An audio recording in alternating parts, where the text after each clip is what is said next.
Halo semuanya, Assalamualaikum warahmatullahi wabarakatuh. Perkenalkan, nama saya Lula Bizar Janifa dengan NIM E1A022113 kelas 4D. Baik, pada kesempatan kali ini saya akan menjelaskan materi menggunakan PowerPoint interaktif dengan judul materi mobilitas pada manusia khususnya sistem syaraf. Baik, di sebelah saya sudah ada PowerPoint interaktif yang telah saya susunnya. Jadi materi kita berjudul mobilitas pada manusia dengan fokus pada sistem saraf. Kita mulai dengan menekan tombol yang ada di tengah ini. Oke. Baik, kemudian kita akan diarahkan menuju tombol navigasi, yang mana ada beberapa tombol navigasi yang dapat kita gunakan untuk mengakses berbagai macam informasi yang ada di PowerPoint interaktif ini. Dimulai dari CP dan juga TP, ada materi ajar, ada video, kemudian ada latihan soal, selanjutnya ada referensi dan juga ada profil. Adapun navigasi lainnya seperti tombol beranda, tombol sebelumnya atau tombol selanjutnya, dan juga tombol memulai. Jadi kita mulai saja materinya. Kita mulai dari CP dan TP. Adapun capaian pembelajaran juga tujuan pembelajaran dari materi ini, yakni untuk capaiannya terbagi menjadi dua, yakni pemahaman biologi dan juga keterampilan proses. Pemahaman biologinya menyatakan bahwa pada akhir fase F, peserta didik memiliki kemampuan untuk menganalisis keterkaitan antara struktur organ pada sistem organ dengan fungsinya serta kelainan atau gangguan yang terjadi atau yang muncul pada sistem organ tersebut. Kemudian memiliki kemampuan untuk menerapkan konsep pertumbuhan dan juga perkembangan. Selanjutnya, keterampilan prosesnya terdiri dari 6 poin. Yang pertama ada mengamati, yang kedua ada mempertanyakan atau memprediksi, yang ketiga ada merencanakan dan melakukan penyelidikan, yang keempat ada memproses, menganalisis data dan juga informasi, kemudian yang kelima ada mengevaluasi dan juga refleksi, dan yang terakhir ada mengomunikasikan hasilnya. Selanjutnya, untuk tujuan pembelajarannya sendiri terbagi menjadi 4 poin utama. Yang pertama, merumuskan pertanyaan tentang keterkaitan organ dalam sistem saraf dengan fungsinya dengan baik. Yang kedua, merencanakan penyelidikan tentang keterkaitan organ dalam sistem saraf dengan fungsinya secara terperinci. Kemudian yang ketiga ada menganalisis kelainan atau gangguan pada sistem saraf melalui penafsiran informasi atau data dengan tepat. Nah, yang terakhir ada mengajukan hipotesis tentang keterkaitan organ dalam sistem gerak dengan fungsinya melalui hasil pengamatan yang bijak. Nah, untuk kembali kita bisa dapat menekan tombol beranda ini. Ya. Oke, selanjutnya kita masuk pada materi. Materi ajar dari mobilitas pada manusia ini, kita mulai dari saya bertanya pada teman-teman semua. Pernahkah kalian memperhatikan bahwa makhluk hidup yang ada di sekitar kita ini, termasuk kita sendiri, itu bergerak? Coba teman-teman perhatikan tubuh teman-teman semua dan gerakan ya. Pernahkah teman-teman menggerakkan badan dalam hal kegiatan, misalnya berolahraga? Saya rasa pasti semuanya pernah. Nah, olahraga ini kita ketahui bahwa banyak berperan dalam tubuh kita. Ketika olahraga, peran dari sistem saraf kita dan juga sistem gerak kita itu bekerja secara harmonis, berdampingan dan bekerja sama untuk mengatur sistem pada tubuh kita sehingga kita dapat bergerak. Kemudian struktur dan fungsi pada sistem saraf itu kita ketahui bahwa sistem saraf manusia dan juga hewan itu memiliki organ dengan bentuk, sifat, mekanisme yang saling mendukung untuk melakukan tugasnya masing-masing. Saat gerakan bekerja pada manusia, sistem yang terlibat dalam proses pergerakan itu diantaranya ada sistem saraf pusat yang secara terus-menerus menerima rangsangan dari lingkungannya, baik itu lingkungan eksternal maupun lingkungan internal, melalui neuron-neuron yang mengirimkan instruksi ke otot-otot kita sehingga membangkitkan reaksi sampai terjadi atau timbullah suatu gerakan. Kemudian otot kita juga berperan dalam proses pergerakan, misalnya pada saat kontraksi otot rangka yang menggerakkan tulang belulang kita. Proses pergerakan otot dalam tubuh itu melakukan berbagai macam fungsi-fungsi yang bersifat motorik yang dikendalikan oleh sistem saraf kita secara bersamaan dan juga konsisten. Selanjutnya ada beberapa struktur dalam sistem saraf ini. Yang pertama kita ketahui yang paling utama sistem yang terdapat pada sistem saraf ini yaitu organ otak manusia. Sistem saraf manusia ini terdiri dari saraf pusat dan juga sistem saraf perifer. Sistem saraf pusat terdiri atas otak dan juga sumsum tulang belakang, sedangkan sistem saraf perifer terdiri atas 12 pasang saraf kranial dan juga 31 pasang saraf spinal. Beberapa bagian pada sistem saraf perifer itu terlibat dalam gerak refleks atau gerak yang secara spontan terjadi tanpa kita sadari. Contoh pergerakan jantung. Nah, di sini ada gambar mengenai bagian-bagian otak, ada cerebrum, kemudian ada kelenjar pinal dan lain sebagainya. Kita lanjut. Nah, otak ini sendiri terbagi menjadi dua. Ada otak besar dan juga otak kecil. Otak kecilnya itu disebut cerebrum dan otak besarnya disebut cerebrum. Adapun otak kecil ini sendiri dapat adik-adik amati pada buku ajar yang sudah diberikan sebelumnya. Itu terlihat bahwa ada bagian dari otak yang kecil dari bagian-bagian lainnya dan terletak di belakang sedikit di bawahnya. Nah, otak kecil ini adalah wilayah yang terbesar kedua di dalam otak kita. Seperti otak besar, otak kecil kita itu memiliki dua bola hemisfer dan juga memiliki korteks keluar materi yang keabu-abuan. Di bagian dalam intinya juga terdapat materi-materi putih. Cerebrum itu berfungsi untuk mempertahankan tonus otot, mengkoordinasikan gerakan otot, dan mengontrol keseimbangan. Kemudian ada di buku ajar itu cerita mengenai seseorang, sehingga mungkin adik-adik nanti dapat menganalisanya. Kemudian ada otak besar atau cerebrum. Ini merupakan bagian terbesar dari otak manusia. Otak besar ini berperan aktif sebagai sistem saraf pusat yang mengontrol seluruh aktivitas sensorik maupun motorik yang ada di dalam tubuh kita. Kemudian lapisan luar dari otak besar ini terdiri atas korteks cerebral, kemudian terdiri lagi atas serabut saraf yang tidak bermielin atau disebut materi abu-abu. Lapisan dalam cerebrum ini terdiri dari serabut-serabut saraf yang bermielin. Nah, jadinya di luarnya itu tidak bermielin, di dalamnya itu bermielin. Kemudian ada ganglia basal yang mengontrol koordinasi dan juga gerakan-gerakan motorik pada tubuh kita, dan itu ditemukan di dalam materi putih yang tadi. Kita next. Nah, di sini ada link AR yang menunjukkan bagian-bagian kepala kita.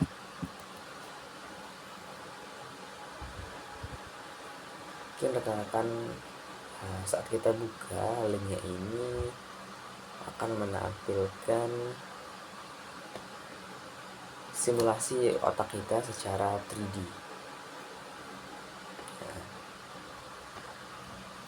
ini sampaikan.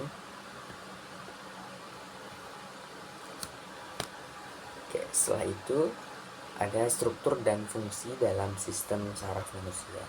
Untuk struktur yang keduanya itu ada sumsum tulang belakang, yang mana sumsum tulang belakang ini adalah struktur silinder di saluran tulang belakang yang memanjang dari foramen magnum di dasar tengkorak hingga daerah lumbal di atas tulang belakang. Jadi dari atas ke bawah gitu. Kemudian dalam sumsum tulang belakang ini terdapat massa materi abu-abu berbentuk H yang mana dibagi menjadi tanduk.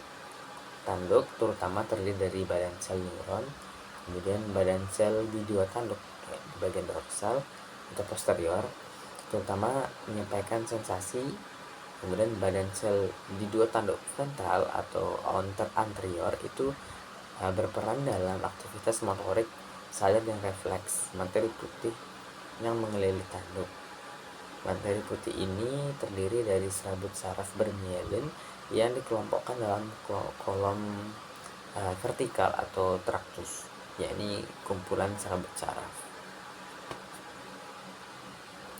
Oke, kemudian struktur yang ketiga itu ada saraf tepi atau perifer. Sistem saraf tepi merupakan bagian dari sistem saraf di mana neuronnya dibagi menjadi bagian aferen dan juga eferen. Bagian aferen membawa informasi ke sistem saraf pusat, sedangkan eferen berarti membawa informasi dari sistem saraf pusat. Jadi kalau aferen dia membawa menuju SSP, sementara eferen itu membawa dari SSP. Adapun tiga kelompok fungsional neuron yang membentuk sistem saraf adalah neuron aferen, neuron eferen, dan interneuron. Sistem saraf tepi terdiri atas saraf kranial dan juga saraf tulang belakang. Kemudian pada materi yang sudah diberikan itu ada materi yang lebih rinci mengenai sistem saraf, mungkin bisa diakses. Selanjutkan. Oke, untuk saraf kranial atau saraf otak sendiri itu terdiri dari 12 pasang yang mentransmisikan pesan motorik atau sensorik ataupun keduanya, terutama antara otak dan juga batang otak dan kepala dan leher. Semua saraf kranial itu kecuali saraf olfaktorius dan juga optikus saraf itu keluar dari otak tengah, pons atau medula oblongata dari batang otak. Saraf kranial adalah kumpulan saraf sensorik dan serabut motorik yang mempersarafi otot atau kelenjar, membawa impuls dari reseptor sensorik atau memiliki kombinasi motorik dan serat sensorik. Disebut saraf kranial karena muncul melalui foramen atau celah di kranium dan ditutupi oleh selubung tubular yang berasal dari mendingan kranial. Kemudian untuk saraf ini sendiri ada 12 pasang yang diberi nomor 1 sampai 12 pada menggunakan angka Romawi dari menyebar dari rostal menuju kaudal. Dostral kaudal. Nama saraf kranial ini mencerminkan distribusi umum atau fungsi-fungsi. Selanjutnya saraf tulang belakang atau saraf spinal. Masing-masing itu terdiri dari 31 pasang saraf yang diberi nama untuk vertebrata atau yang makhluk hidup yang bertulang belakang. Setiap saraf tulang belakang itu terdiri dari aferen atau sensorik dan juga neuron eferen yang motoriknya yang membawa pesan ke dan dari daerah tubuh tertentu yang disebut area kulit yang dipersarafi itu saraf spinal. Di sini terlihat gambar-gambar mengenai sistem saraf pusat dan juga sistem saraf tepi, ada juga organ efektor dan lain sebagainya. Oke, selanjutnya coba teman-teman ingat ketika saat mengambil baju seragam untuk dipakai pada hari Senin, kemudian kita mau mengambil baju seragam tersebut, mata kita pasti memilih seragam yang akan digunakan pada hari Senin. Lalu tangan kita akan langsung mengambil seragam yang sesuai. Dengan adanya perintah dari saraf pusat, bagaimana kira-kira peran jenis neuron aferen dan juga eferen serta interneuron ketika kita mengambil seragam yang akan digunakan hari Senin tersebut? Silahkan yang tahu jawabannya bisa dikomentari terlebih dahulu. Baik, walaupun jawabannya sendiri itu ketika mata kita mencari dan melihat seragam yang akan digunakan, maka reseptor dari saraf yang ada di alat indera itu akan bekerja, lalu diteruskan ke neuron aferen, kemudian ke pusat saraf yakni otak yang banyak memiliki interneuron, kemudian selanjutnya diteruskan ke efektor. Dalam hal ini adalah otot-otot tangan kita untuk mengambil seragam pada hari Senin, kemudian oleh neuron aferen dalam melakukan pergerakan seperti itu. Nah, neuron eferen sendiri terletak di sistem saraf perifer. Badan sel neuron eferen berasal dari sistem saraf pusat, di mana banyak input presinaptik yang terletak di pusat itu berkumpul untuk mempengaruhi output mereka ke organ efektor, sehingga 99% dari semua neuron adalah interneuron yang seluruhnya terletak di dalam SSP. SSP manusia itu diperkirakan memiliki lebih dari 100 miliar interneuron. Seperti namanya, interneuron itu terletak di antara neuron afferent dan juga efferent, dan penting dalam mengintegrasikan respon periferal dan juga informasi periferal. Proses transmisi impuls melalui neuron sensorik yang berperan sebagai neuron afferent dan neuron motorik yang berperan sebagai neuron afferent dihubungkan oleh interneuron untuk mengirimkan impuls dari satu neuron ke neuron yang lainnya. Kemudian struktur yang keempat bukan struktur sih, tapi ada pada prosesnya ada disebut proses impuls saraf, yang mana sebelumnya pernah dengar belum tentang proses impuls saraf? Baik. Selanjutnya, adapun proses ini itu neuron akan menerima dan mengirimkan rangsangan melalui pesan elektrokimia. Dendrit pada neuron menerima impuls yang dikirim oleh sel lain dan mengantarkannya menuju badan sel. Akson kemudian mengantarkan impuls menjauhi sel.